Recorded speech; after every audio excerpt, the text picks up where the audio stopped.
pangalawang pagbabalik ng ating Panginoon. And I believe na lahat po tayo dito mga kapatid ay kung hindi man excited, pero tayo na po ay nananabik sa pagbabalik ng ating Panginoong Jesus. Amen po mga kapatid? Sa araw ng linggo ay ang tema ay ang atubiling propeta. Habang pinabasa ko ang buong aklat ng Jonas, ay na-imagine ko kung anong klase itong si Propeta Jonas. Hindi lang siya reluctant, hindi lang siya refusing, hesitating prophet, kundi nung nabasa ko ang buong aklat ay isa siyang magaling na mensahero. Kasi nung bumuka ang kanyang bibig, payaw-ayaw pa siya nung una kung ano-ano pang mga ginagawa niya, kung saan-saan pa niya gustong pumunta, parang tayo. Pero nung nagsalita siya doon sa lugar ng Ninive, marami ang tumanggap sa Panginoon. Kaya hindi lang siya pasaway, kundi isa siya magaling na propeta, magaling siya na mensahero. Ating basahin mga kapatid ang aklat ng Jonas, chapter 1, verse 1 to 4. Si Jonas ay anak ni Amittai na inuutusan ng Diyos na bigyan ng babala ang malaking lungsod ng Ninive. Binabanggit dito na si Jonas ay isang propetang nag-atubiling sumunod sa pinapagawa ng Diyos sa kanya. Bagkos, siya ay nag-iiba ng lugar na pupuntahan at sumakay siya sa bangka ng Hopa patungong Tarsis. Na sa palagay niya ay makaiwas siya sa pinapagawa ng Diyos sa kanya na puntahan, ang bayan ng Ninive, upang bigyang babala na umabot na sa sukdulan ang kanilang kasamaan. Kahit gaano pa kasama ng mga tao, ng mga taga-Ninive, ay nais pa rin ng Diyos na iligtas sila. Hindi siya namili, kundi bagkos na habag siya sa mga gumagawa ng kasamaan at nais niyang sila'y manumbalik upang hindi sila tuluyang mapahamak. Ang bagyo na naranasan ni Jonas habang siya'y lula ng bangka ay isang paraan ng Diyos upang iligtas ang maraming tao, upang ang kanyang panukala ay matupad para sa ikaliligtas ng karamihan, specifically po sa lugar ng Ninive. Sa ating kapanahunan ngayon, gaano karaming Jonas ang ating nakikita, pati na rin ang ating mga sarili, na madalas pag may pinapagawa sa atin ng Diyos para sa kaligtasan ng iba, ay tila baga naunahan tayo ng takot at negatibong kaisipan na tayo mismo ay hindi naniniwala na sila'y magbago pa. Iniisip natin sa sama ng mga taong ito, ay tatalikuran pa kaya nila kanilang masamang gawain? O kaya magbago pa kaya ang mga ito? Lagi nating iisipin, mga mahal na kaibigan at kapatid, na kahit gaano man ka-imposible sa paningin ng tao, sa Diyos ay walang imposible. Kagaya ng kwento ng Ninive na ating natunghayan sa umagang ito. For our Monday topic, ito po ay patungkol sa isang gawain ng pagsisisi. So, nasa story pa rin po tayo ni Jonah. And if we read the Jonah chapter 3, we can learn kung bakit nga ba hindi natupad ang propesya. So, our Lord wants Jonah to deliver the warning message that in 40 days, mawawasak po ang bayan ng Ninive. Kung iisipin natin, mga kapatid, yung mga ginagawa ng tao sa Ninive, sobrang yung mga practices nila, di ba? May isip mo, would you say ba that change is possible? Yung mga tao sa Ninive, mga kapatid, they worship other gods. They practice temple prostitution. Nagsasacrifice sila ng mga bata, ng abortion. Yung mga prisoners, tinatanggalin nila ng tenga, ng ilong. There was immorality, murder, and incest. Sobrang sama, mga kapatid. And yet, they repented. Nagsisi sila at bumalik sa Panginoon. And through that, makikita natin that transformation is possible. No? Na minsan mararamdaman natin na sobra-sobra na yung ginagawa natin, na kung tama pa ba to, and if God can forgive us, di ba? Pero mga kapatid, the Lord loves us. Ang pagbabago at pagsisisi ay posible dahil mahal tayo ng Panginoon. So nakita po ng Panginoon ang pagbabago sa bayan ng Ninive. Kaya yung sinabi niyang bawasakin niya ang Ninive in 40 days, hindi yun ginawa, hindi yun nangyari. This is what we call one of those conditional prophecies. No? Na it is based kung paano tumugon yung tao. And sa part po ng Ninive, no, the nation repented and God did not bring the judgment. Pero mga kapatid, there are also prophecies that are not conditional. That even though we repent, even though we did not repent, still lahat ng to ay mangyayari in the last day events. Yung persecution, mark of the beast, and second coming. And that's the only difference sa story ni Jonah. Why? Because it is destined to happen. It is not up to us anymore. Hindi na siya through our actions. Because this prophecy in the last day events are not conditional. And mga kapatid, sa story ni Jonah, let us be reminded, no, na ang Panginoon, He is merciful. Ang gusto lamang ng Panginoon ay hindi niya gustong masakin tayo, hindi niya gustong mawala tayo. Ang gusto lamang ng Panginoon ay tayo lumapit sa Kanya at magsisi. Happy Sabbath po. Po ay Tuesday, Belshazzar's Feast. Ito po yung piging o handaan ni Belshazzar. Sa handaan pong yun, syempre maraming pagkain at alak.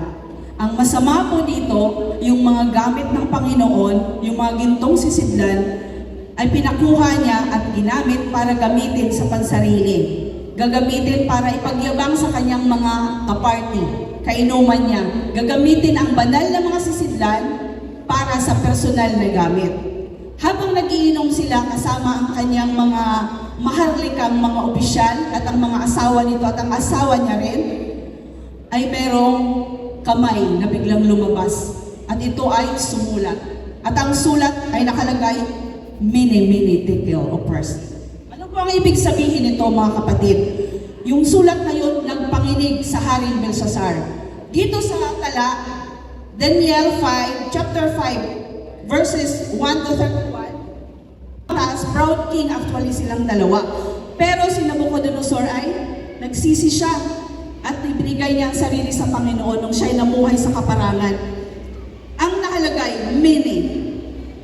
Ikaw ay tinimbang at natuklasang kulang. Ano pa po? Tekel. Ikaw ay mini, ikaw ay, ang araw ay binilang sa kaharian at ito ay winakasan. Tekel, ikaw ay tinimbang sa timbangan at natuklasang kulang. Peres, ang iyong kaharian ay hinati at ibinigay sa mga taga Medo-Persya. Habang nag-inuman sila nung araw na yon, nakakita ng sulat at kinagabihan. Ano pong nangyari? Siya po ay namatay. Yan ang nakakalungkot na party. At ang sabi po, ng gabing yon, siya po ay napatay. Ano pong lesson dito? Ang kanyang puso ay hindi niya naibigay sa Panginoon. Nagmayabang po siya. Kaya reminder po sa ating lahat, pag may mga warnings na po, dapat po meron tayong realization sa buhay natin. Huwag tayong lumampas pa sa anumang katungkulan meron tayo. Dapat lagi tayong magpapasakop sa Panginoon at higit sa lahat, ibigay natin sa Kanya ang ating puso dahil ang Diyos ay laging tumitingin sa ating puso. Amen. Happy Sabbath sa inyong lahat. Ang part ko po ay Wednesday, ang pagkatuyo ng Euphrates. Yan. Alam ko po ay lahat tayo ay nag-aral ng ating mga lesson. At alam ko po na alam ninyo na po ang istorya nito. At ang masasabi ko lang, alam niyo na kung sino ang kumugkob ng Babylon. So, walang iba kundi si Zero. Ayan. So, sa summarize na lang po tayo, katulad ng pagbagsak ng Babylon, ang biglang pagdating ni Kristo ay gugulat sa modern Babylon. Di ba mga kapatid? Nagulat din sila yung pagsakop ni Zero. Hindi po nila alam. Kaya ganun din po daw yung literal Babylons. Yung sila ay napasok ng Persia. Katulad ng pagbagsak ng Babylon, yung literal na Babylon, ang biglang pagdating ni Kristo ay gugulat sa makabagong Babylon. Mga kapatid, nabigyan na po tayo ng sapat na ebidensya na malapit na po dumating ang Panginoon. Sa maraming mga detalye ng propesiya, mga kapatid, ang mundo ay hindi na po magugulat. Kung ano po ang naisulat, ang mga salita ng Panginoon ay mangyayari, mga kapatid ko. Ngunit magugulat ang mga hindi naniniwala sa mga salita niya. Yun po ang mangyayari sa modern Babylon.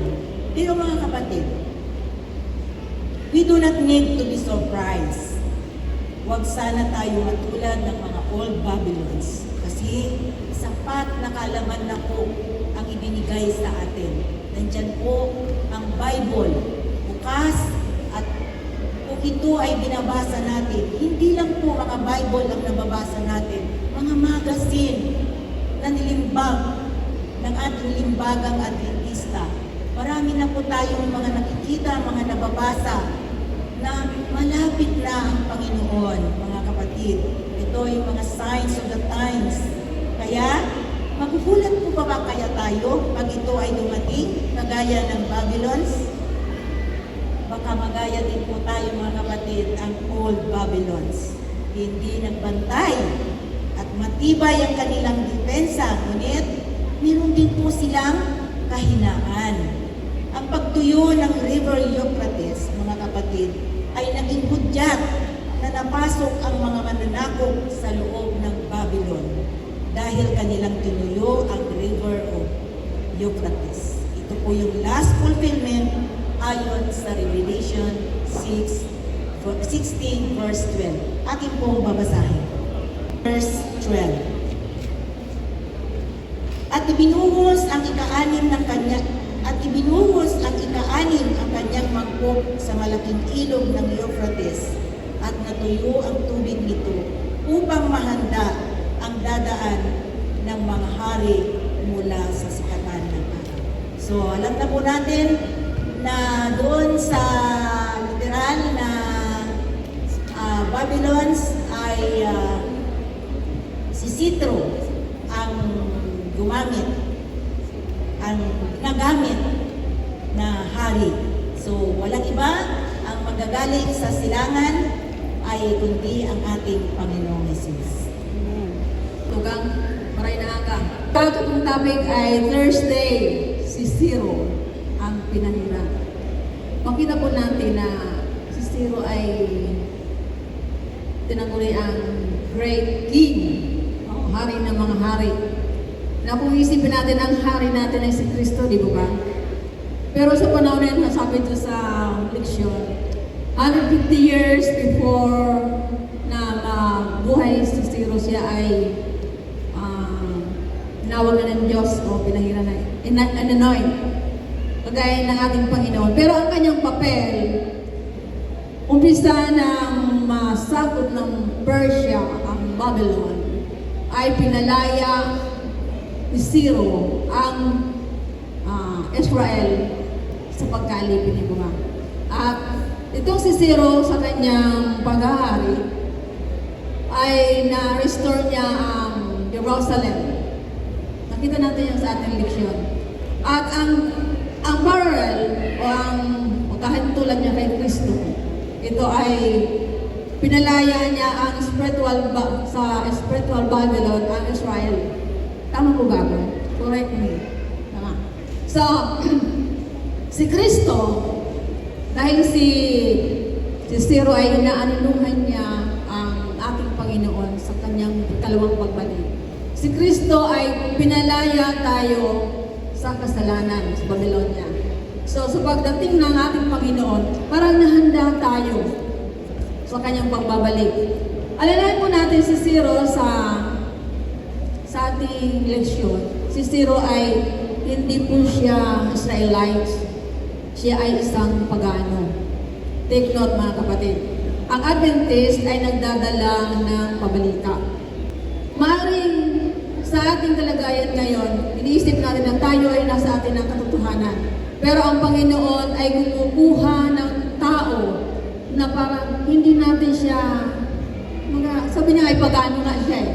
So, darating ang panahon na minsan natin pagkukulang, kukuha ang Panginoon ng iba para may siwalang ang kanyang salita. So para tayo ay mahanda sa pangalawang pagdating ng Panginoon. Si Ciro ay sa kabila ng kanyang kalagayan na siya ay isang pagano, inuha siya ng Panginoon. Sa atin, nasabi natin na ang Zero ay pagano. Okay.